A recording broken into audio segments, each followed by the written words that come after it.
Hi there, my name is Lo. Welcome to my channel where I discuss everything between Hermes and grocery bags.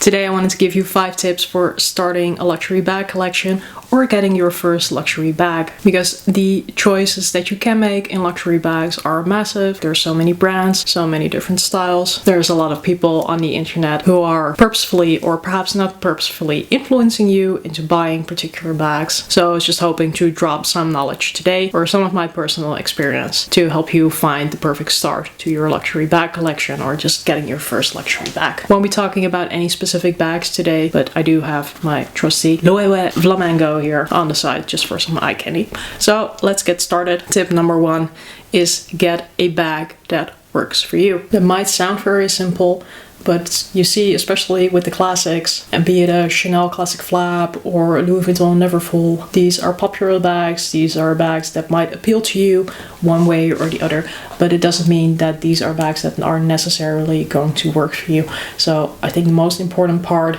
in getting your first designer bag is that you get a piece that you actually get to enjoy. And one of the necessary and perhaps even sufficient conditions is to get a bag that at least works for you. If you're the type of person that wears something crossbody, get a bag that you can wear crossbody, and don't buy into getting a bag that you can only wear top handle or mostly looks good if you do so, wear it crook with the arm, then just get the crossbody, right? Second tip, set the parameters and set the budget. The luxury bag market is enormously overwhelming just because of the sheer amount of bags that are around, and then usually if you have your heart set on a bag, so let's say that you want to get this bag, I think this one exists in dozens of colors, and I think it also exists in like 4 sizes. So I did a separate video about figuring out what the right size of bag for you would be, given that you're looking for a model with multiple sizes, so I won't dive into that all too much, but just to say the choice is overwhelming and it's easy to get decision fatigue. So rather than just browsing around hoping that you would stumble upon the perfect color and the perfect size, yada yada, I think it's easier to just determine a number of parameters and then rather try to funnel it down. Indeed, you can think of a budget, price of a bag, very easy to filter on usually, but you can also think about other parameters like what type of functionalities does it need to have. Am I looking for something with a crossbody strap or with a shoulder strap? You can think of the materials. So this is a Napa calfskin, for example. I'm not saying that this is not a good starter bag, but you are getting yourself into a pretty delicate leather if you are getting a Napa calfskin bag, and if you start using this bag intensively, it might wear a bit quicker than you were hoping for. So if you want a more durable material, perhaps go for a grained leather or even go for a canvas bag if that is your thing. And of course, think about the color. This is a fairly light color, more prone to color transfer. If you're getting a bag that you want to wear frequently, if you're getting a bag you don't want to care all that much about, I tend to get darker color bags because I'm scared of color transfer. In any case, these are all things that you can think of. And if you set the parameters, so the things that you find important, it's much easier if you're looking at a bag to just do a sort of checklist, either on paper or digitally or just in your head, like, does this meet the criteria of a bag that I'm really looking for? And then if it doesn't, like, honestly, this bag also didn't really meet my criteria, but then you can still cautiously say, well, I love this bag so much that I'm willing to look beyond the parameters that I initially set. It's not like you're setting yourself up with a rule book, but I think it does make it easier to narrow down the search of bags that could be potentially interesting for you. Tip number 3, get a bag that you love. Don't get a bag that you think you should get. So people who are starting their luxury collection, they will often ask YouTubers, for example, like, what is the first bag you should get? What is the bag you need to buy to enter this realm of having a luxury bag? And fortunately, what I'm usually finding is that YouTubers have a very hard time recommending bags, or they will ask like, what kind of thing are you looking for? And then perhaps I can make some recommendations. We often find ourselves being influenced in this luxury community, and to some extent there's really nothing wrong with that, but just be cautious that when you go out looking for a bag, that it is a bag that you actually like,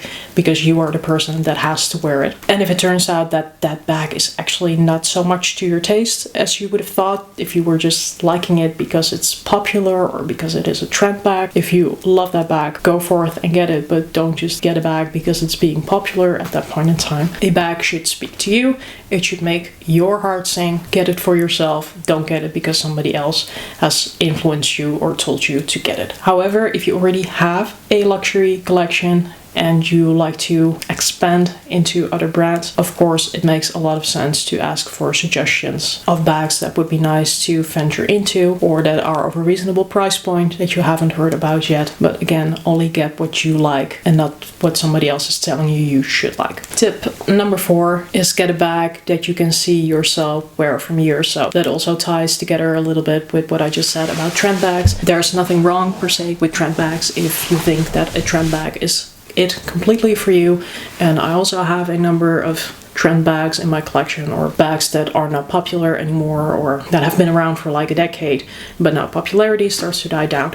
It's all perfectly fine. Just get the bag that you like, but at least get something that you can see yourself walking around with for years, because especially that first designer bag is one that you're probably likely to also hold on to, I guess, for sentimental reasons. So I haven't yet sold my first designer bag, and I will try to make it work at all costs. But buying bags you'll only enjoy for a very short period is usually kind of a costly thing to do. So again, you don't have to go for a classic bag, but I would recommend that you go for something that you can at least see yourself carry, and it would hopefully also fit your lifestyle for a couple of years. And then my last tip would be enjoy the process. Do research about the bag you find interesting. Depending on what bag it is, there's usually a million YouTube videos that you can watch. You can see what fits in it. You can look at different colors. You can take tours of the bag. Think of the dimensions. If you're close to a boutique or to a store, you can try to see it in real life. I wouldn't recommend that you order something that you're not going to keep. But if you're uncertain about whether you're absolutely going to love a bag or if it's going to work out for you, you could of course also just order it, see if your stuff fits in there, for example. So that could be an alternative if you don't have a store nearby. But in any case, what I really mean by saying enjoy the process